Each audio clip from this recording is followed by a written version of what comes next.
welcome to Wednesday of Holy Week. Our video is a little bit longer today than the other videos have been, but bear with me. I think you'll enjoy this one. Before the Passover or the Seder meal could be prepared, the home in which the meal was being held had to be thoroughly cleaned from top to bottom. Any scrap of any kind of leavening had to be removed from the house.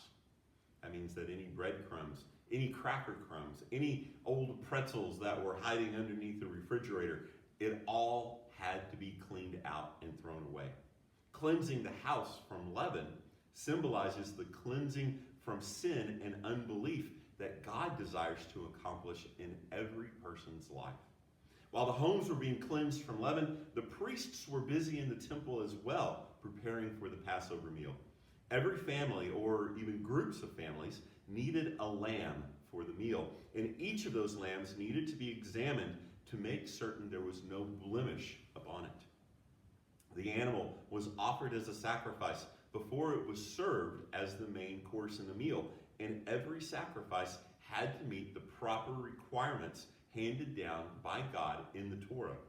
The priests would examine hundreds, even thousands of lambs prior to Passover to make sure that they were all fit to be served in the Passover meal. We need to keep all of this information in the back of our minds today as we read our devotional passages. In Matthew's gospel, there are 3 times that Jesus is put to the test. The first test involves the Herodians and the Pharisees and the question of taxes and money. We looked at that one yesterday, so we'll skip over that. If you'd like to go back and reference yesterday's video, you certainly can. The second test, though, is found in Matthew 22, starting in verse 23. The same day the Sadducees, who say there is no resurrection, came to Jesus and asked him, saying, "Teacher, Moses said that if a man dies having no children, his brother shall marry his wife and raise up offspring for his brother. Now, there were with us 7 brothers. The first died after he had married. Having no offspring, he left his wife to his brother. Likewise, the second also, the third, even to the 7th. Last of all, the woman died also. Therefore, in the resurrection, whose wife of the 7 will she be? For they all had her as wife." Jesus answered and said to them, "You are mistaken, not knowing the Scriptures nor the power of God. For in the resurrection they neither marry nor are given in marriage, but are like angels of God in heaven. But concerning the resurrection of the dead, have you not read what was spoken to you by God, saying, 'I am the God of Abraham, the God of Isaac, the God of Jacob'? God is not the God of the dead, but the God of the living." And when the multitudes heard this, they were astonished at his teaching. Let's set aside for a moment our modern cultural way of looking at this particular story in our anger at how this woman was treated by this group of brothers. And let's instead get to the very thing that Jesus is trying to communicate to these Sadducees here. The Sadducees differed from the Pharisees in several points. And one of those points was what parts of the sacred writings actually carried God's authority.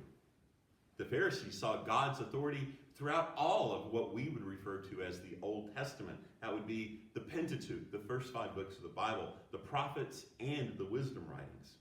But the Sadducees limited the authority of God to only those first 5 books of the Bible. And that's what made their question tricky. Any answer which Jesus might give to them had to be found in the first 5 books of the Bible, or the Sadducees would reject his answer. And the Sadducees thought they had him on this because they had already looked, and the word resurrection does not occur anywhere in those first 5 books. But Jesus turns their question around. He demonstrates that whether or not the word is there, whether or not they want to believe in the resurrection or not, God has authority over all of our life. God is the God of the living. And as such, God commands apply to each and to every part of our life, whether we want to believe that or not. Once again, just like he was found earlier, the Lamb is found to be without blemish. Finally, almost in desperation, we find a third test that comes to Jesus. A teacher of the law asks Jesus, which is the greatest commandment? Starting in verse 34 in Matthew's Gospel, chapter 22. When the Pharisees heard that he had silenced the Sadducees, they gathered together, and one of them, a lawyer, asked him a question, testing him and saying, Teacher, which is the greatest commandment of the law? And Jesus said to him, You shall love the Lord your God with all your heart, with all your soul, with all your mind. This is the first and the greatest commandment. And the second is like it. You shall love your neighbor as yourself. On these two commandments hang all of the law and the prophets. The thing that I love most about Jesus' answer is that it leaves no wriggle room for us. And it makes an important point. Being led by God means we are in relationship with God. Not that we have a better theological argument than someone else. God, who brought Israel out of bondage and out of exile, offers humanity freedom and rescue from the bondage and exile which sin had brought to humanity. Jesus' final answer tells those who are testing Jesus that loving God fully produces proper, holy love for others. The Pharisees' and the Sadducees' lack of love is exposed. The Lamb is found to be without fault. Jesus will become the Lamb slain from before the foundation of the world. Because Jesus alone is the worthy sacrifice to take away the sins of the world, there is hope that our sins can be forgiven and that God can release us from the power which sin had over our lives.